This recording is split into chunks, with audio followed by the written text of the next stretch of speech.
Salam Kamir, kekaguman ilahi mengarah pada iman dan rahmat. Saudara-saudari yang terkasih, saya mempunyai ular kobra, dan ular ini sangat berbahaya, sangat berbisa. Kalau Anda semua dipatok ular ini, maka Anda semua dalam hitungan 10 menit darahnya membeku dan mati. Bahaya racun atau bisa ular ini. Maka saya teringat The Changcuter. Racun, racun, racun. Racun dunia, ya. Katanya wanita racun dunia. Tentu saja itu tidak betul, hanya lagu. Tapi saudara-saudari yang terkasih, ular, racun itu kata-kata yang akrab untuk bacaan Injil hari ini, yaitu pesta kenaikan Tuhan. Yesus setelah bangkit, dia menampakkan diri pada murid-muridnya dan kemudian terangkat ke surga. Hari ini kita merayakan Yesus terangkat ke surga. Para murid berkumpul dan melihat bagaimana Yesus terangkat ke surga. Dan tentu saja ada sabda terakhir. Yesus mengatakan, kamu harus bersaksi. Kita semua dianggap saksi, diutus untuk keliling dunia, untuk dimanapun juga kita berada, mewartakan kabar kebangkitan Tuhan. Dan ciri khas utusan rasul, saksi-saksi itu adalah Yesus mengatakan, dia akan memegang ular. Nah, seperti ini. Dan sekalipun minum racun, dia tidak akan celaka. Dan dia akan menempatkan tangannya di atas orang yang sakit dan orang itu menjadi sembuh. Nah, itu tanda-tanda utusan dari Tuhan, membawa kegembiraan. Saudara-saudari yang terkasih, dengan ular ini saya punya pengalaman trauma. Dulu waktu saya masih kecil, saya kumpul dengan anak-anak sebaya, tetapi beberapa anak yang besar. Nah, anak yang besar itu menangkap ular, sebetulnya ya ular tidak berbahaya, ular air dan mungkin besarnya hanya segini. Dan yang paling takut terhadap ular itu saya. Maka karena saya takut sama orang yang paling besar itu di kelompok bermain kami waktu saya kecil, itu justru ular itu kemudian kepalanya dikasih plastik dan saya disuruh ngesak, yaitu disaku. Bayangkan kalau digigit punya saya, mati saya, tidak bisa apa-apa. Tetapi karena diejek, kalau tidak berani, saya dikatain ini, katain itu, penakut, dan seterusnya. Maka saya terpaksa memasukkan ke dalam saku celana saya ular itu walaupun masih kecil. Dan kepalanya dibungkus dengan plastik begitu. Tetapi tentu saja teman-teman saya itu juga tidak ambil pusing kalau terjadi celaka dengan saya. Maka waktu itu saya bodoh sekali. Saya ikut saja dan saya masukkan ke saku. Walaupun sambil berjalan renggang-renggang sambil celananya ditarik supaya tidak menempel kulit. Karena takutnya tiba-tiba gigit dari situ. Nah, tetapi Yesus hari ini mengatakan, walaupun kita minum racun, kita tidak akan mati. Walaupun kita memegang ular, kita juga akan selamat.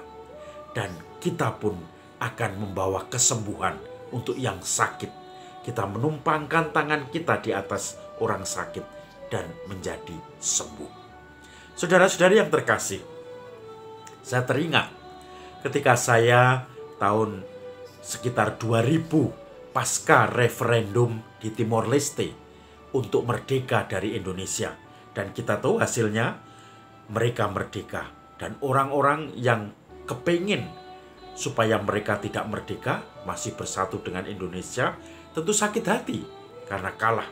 Sambil berjalan masuk ke wilayah Indonesia, mereka yang sering disebut milisi-milisi itu membakar rumah-rumah yang terbuat dari kayu-kayu. Maka cepat sekali kebakar.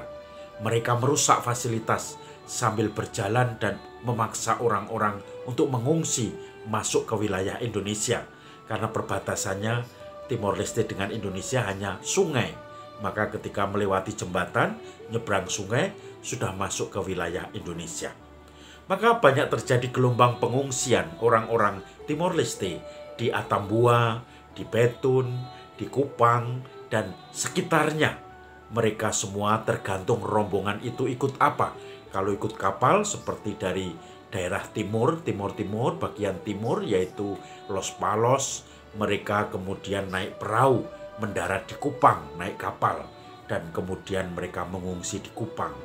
Yang berbatasan hanya dengan darat, yang hanya dekat, mereka lewat darat, dan tentu saja mereka menginap atau mengungsi di Betun, Atambua, Lahurus, jadi perbatasan sungai di situ.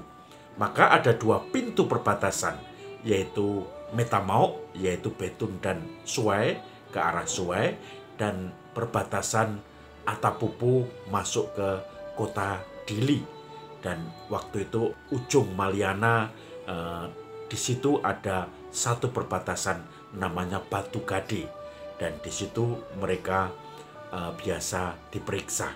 Tetapi pada waktu itu suasana masih belum normal, maka saya pun waktu mendampingi pengungsi bisa keluar masuk ke Betun, ke Atambua, ke Timor Leste, ke Dili, ke Suai, ke Ainaro, Maubesi, Maliana, Bobonaro, dan seterusnya.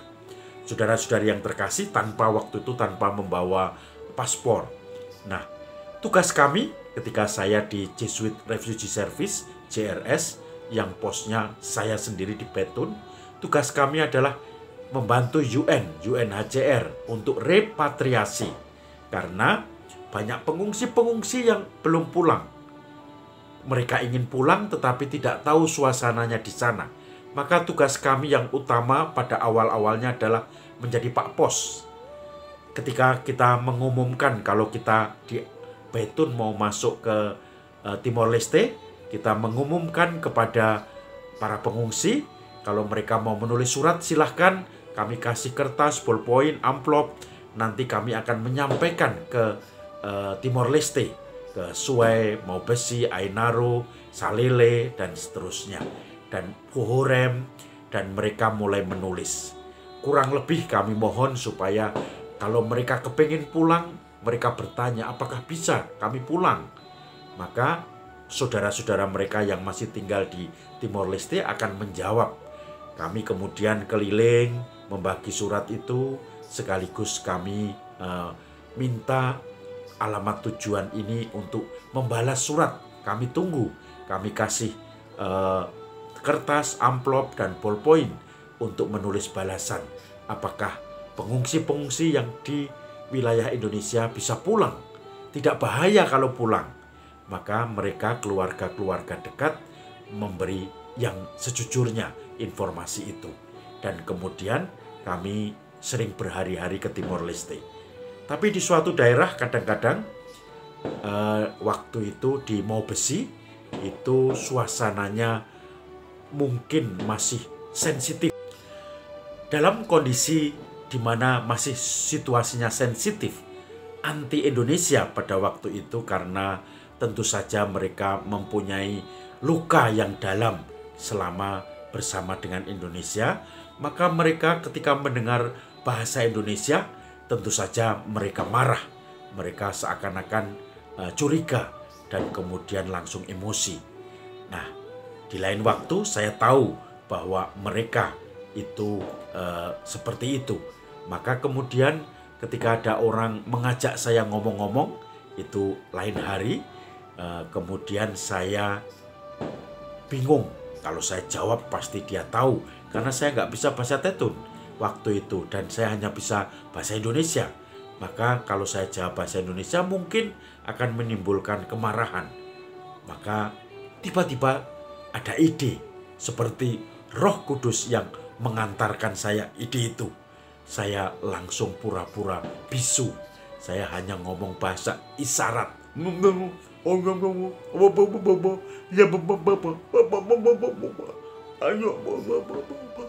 Saya tidak tahu saya ingin mengatakan begitu, tetapi tidak memakai bahasa Indonesia. Maka ketika orang itu tahu saya bisu, mungkin saya dianggap bisu, saya pura-pura bisu, kemudian dia langsung mengangguk-angguk dan akhirnya pergi meninggalkan saya. Dalam hati saya merasa aman, aman, aman. Saudara-saudari yang terkasih, ketika kita minum racun pun kita tidak akan celaka. Kita pun akan membawa orang kepada kebahagiaan, yaitu ketika saya mencoba mengembalikan pengungsi-pengungsi dari kem-kem pengungsian ke rumah mereka masing-masing di Timor Leste. Itu suatu kebahagiaan. Dan nanti ketika mereka sudah pulang, beberapa saat lagi, bulan depannya, kami turne lagi keliling ke Timor Leste dengan membawa surat-surat lagi, kemudian sambil menjenguk para pengungsi yang sudah pulang, gimana keadaannya di sana. Sudah kerasan lagi, sudah mulai usaha belum, apakah bisa bersosialisasi dengan warga Timor Leste yang tidak mengungsi. Maka kami nengok lagi dan kami merasa gembira. Ada yang membawakan pisang, ada yang membawakan umbi-umbian, singkong, dan seterusnya.